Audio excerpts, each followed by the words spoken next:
stuff, people ideologies about this or about that. They're going to have their ideologies and their opinions or whatever on that, because they all have brains, but the truth doesn't change. The truth is going to always be the truth, regardless of how you think about a thing. But God is so awesome. I'm not here trying to teach y'all about the awesomeness of God, because it's nothing more awesome than God. But it's just some things that we need to know and not believe. And that is, when God created it, everything that it needed so that it might obey, so that it might be created, God placed whatever was in it then. Every thought, every atom, every cell of it, God placed the life in it. He did. So that principle can't be changed by you, by me, or by anybody. I bet any one of you out there $1 million that if you put your hand in water and you bring it out, I promise you it'll be wet. Why? Because of the principle of water. Water is wet. That's why it's water. That can't be changed until something outside of itself changes it into another form. Okay? Like, it gets too cold, water becomes ice. Gets too hot, water becomes vapor. That balance. But God has to be the center of that balance. He has to be the one who's operating the business. Who out here among us wouldn't love to be in a business?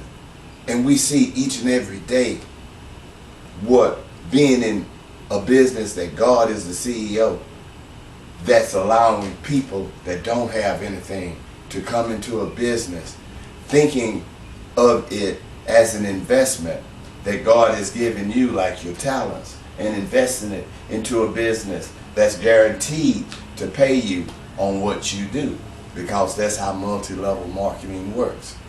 It pays you on the efforts of not only what you do, but what others do. But what have we been doing with that principle? Absolutely nothing. When you come into a business that's multi-level marketing driven, number driven, then you come in and you pay your money and it goes to the business. If you don't do anything with the principle, they could care less, because you've just blessed them with whatever it costs for you to get in that business. You've just given it to them like, oh, gift from heaven, manna falling. We got to stop being silly.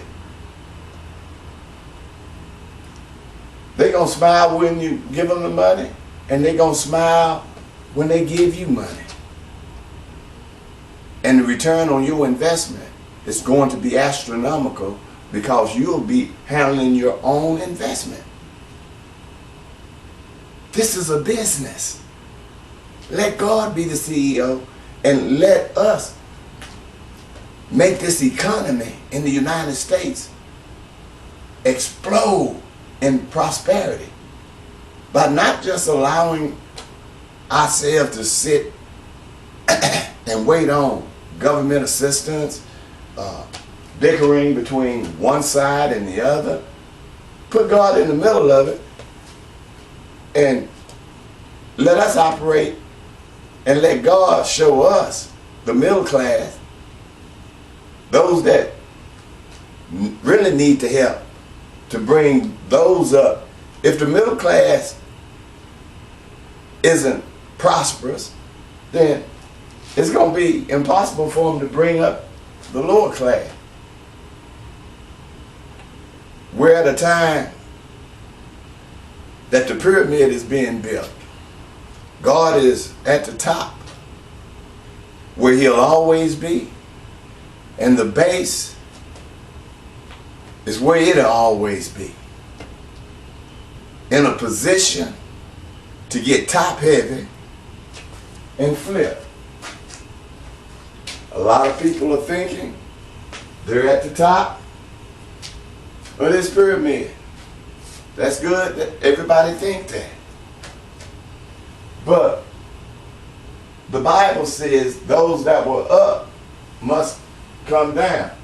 Now, when I look at the principle of God, knowing that it has to be a direct opposite of itself to exist,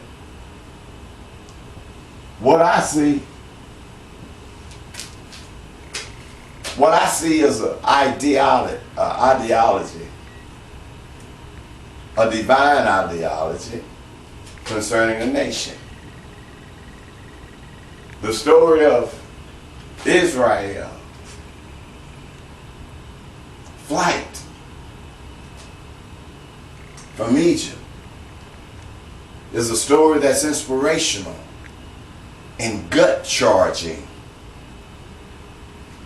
to let me know as they walked from the bondage of Pharaoh, we as a nation can walk from under the bondage of poverty, despair, hatred, not having, homelessness, into the area of prosperity like they did. And like Moses was promised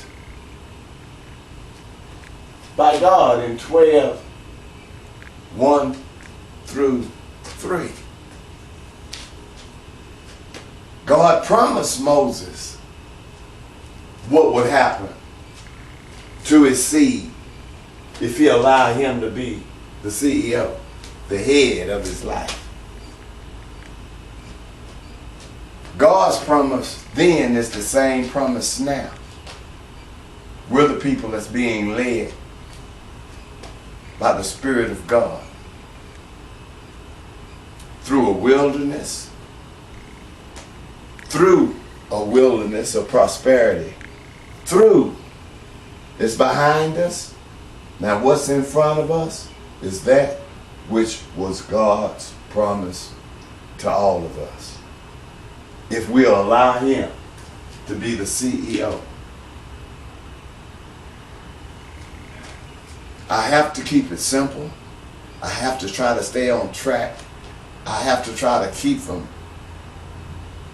I don't know how I'm going to be perceived. Of course, I would love to be perceived knowing that, man, that brother there got a good heart, man. I can tell that he's telling the truth. Of course, I wish everybody knew that I was telling the truth about how simple it is to allow God to work his math in your business, a business that's number driven. Why not follow the instructions of the one who created the numbers and there's no even beginning or end to it, instead of people that's in the middle and they're theorizing and all of this stuff, and they got their analysts doing this and the mathematicians doing. God is. Genes is. It's all in the Genesis. It's all in the DNA. It's all in the beginning where the balance started. I-N is a Latin term which denotes not. In other words, if you had sufficient funds in the bank and you go to the bank and your funds are sufficient, then you have money in the bank. But once you attach IN to it, then you will find out when you go to the bank, you don't have any money in the bank. IN is a sound that means to stop. It's at a rest. In, you're drinking. I am going to end drinking. The sound, in, sounds the same as in. A place you live at, an inn. It's in. Not. Stop. Stall. Don't. God say, not read the word, but hear